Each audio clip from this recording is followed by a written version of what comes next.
चलिए आज एक ऐसी कहानी सुनते हैं जो हमें सिखाती है कि कैसे कोई इंसान खुद से लड़कर जीत सकता है।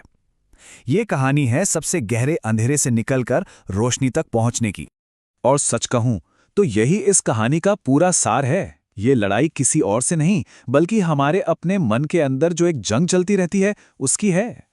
तो मिलते हैं अद्वैत से, एक ऐसा लड़का जो बाहर से देखने पर तो हमेशा लोगों से घिरा रहता था, लेकिन सच तो यह था कि अंदर से वो बिल्कुल अकेला था। जरा सोचिए, आसपास दोस्त हैं, परिवार है, सब लोग हैं, फिर भी एक अजीब सा सन्नाटा। अद्वैत को ना उसी भीड़ में ऐसा लगता था जैसे वो खो गया हो, जैसे वो वहां होकर भी है ही नहीं। और जब भी कोई उससे पूछता था कि तुम इतने चुप चुप क्यों रहते हो, तो उसके चेहरे पर बस एक झूठी सी मुस्कान आ जाती थी। वो मुस्कान बस एक पर्दे की तरह थी जिसके पीछे वो अपना सारा दर्द छुपा रहा था। और फिर धीरे धीरे उसने ना खुद को सबसे अलग ही कर लिया। लोगों से मिलना जुलना बंद, फोन हमेशा साइलेंट मोड पर, और उसका कमरा वो तो बस हमेशा अंधेरे में डूबा रहता था। हर एक दिन उसे एक बोझ जैसा लगने लगा था। और उस अकेले अंधेरे में उसके दिमाग में बस एक ही आवाज गूंजती रहती थी, एक ऐसी आवाज जो उसे बार बार ये यकीन दिला रही थी कि वो किसी काम का नहीं है। लेकिन कहते हैं ना, जब लगता है कि सब कुछ खत्म हो गया है, जब इंसान अपनी लड़ाई के सबसे मुश्किल दौर में होता है, ठीक वहीं से एक नई शुरुआत होती है। एक रात उसने अपनी डायरी में सिर्फ इतना सा लिखा। ये बस उसके दर्द की इंतहा थी जिसे उसने इन कुछ शब्दों में उतार दिया था। लेकिन फिर उसी के अगले पन्ने पर उसने ये लाइन लिखी, और बस यही वो पल था जिसने सब कुछ पलट कर रख दिया। उसे ये एहसास हुआ कि जो इंसान इतना दर्द सह सकता है उसमें ताकत की कोई कमी नहीं हो सकती। अब देखिए, ये बदलाव कोई रातों रात नहीं आया। ये एक बहुत लंबी लड़ाई थी जिसे उसने छोटे छोटे लेकिन लगातार उठाए गए कदमों से जीतना शुरू किया। शुरुआत बहुत ही छोटी छोटी चीज़ों से हुई। बस 3 चीज़ें: हर सुबह बिस्तर से उठना, सिर्फ 10 मिनट के लिए बाहर टहलने जाना, और दिन में कोई भी एक अच्छी बात अपनी डायरी में लिखना।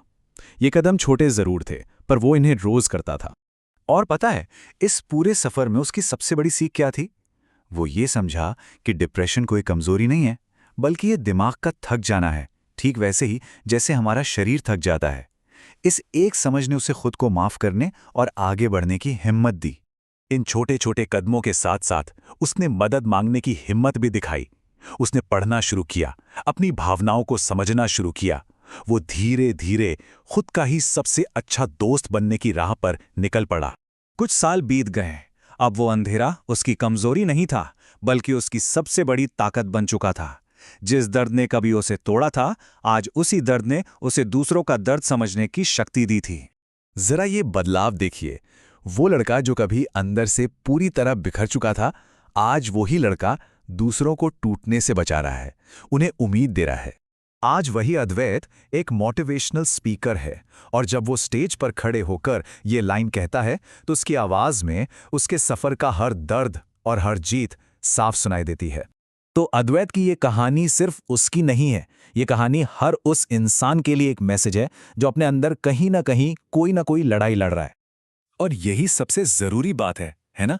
असली जीत बाहर नहीं, हमारे अंदर होती है। जब कोई अपने मन पर काबू पा लेता है ना, तो बाहर की कोई भी मुश्किल उसे झुका नहीं सकती। अगर ये कहानी किसी के भी दिल को छू रही है, अगर कोई भी ऐसी ही लड़ाई अपने अंदर लड़ रहा है, तो बस इतना जानना जरूरी है कि वो कमजोर नहीं है। अपनी ताकत दिखाने के लिए हिम्मत से कमेंट में लिखिए, मैं हार नहीं मानूंगा। ये दूसरों के लिए नहीं, बल्कि खुद से किया गया एक वादा होगा। और ऐसे ही और कहानियों के लिए हमारे साथ जुड़े रहें। और आखिर में बस एक बात, अगर कभी मन बहुत ज़्यादा भारी लगे तो किसी भरोसेमंद इंसान से बात कर लेना भी हिम्मत का ही काम है। इस लड़ाई को अकेले लड़ने की कोई ज़रूरत नहीं है।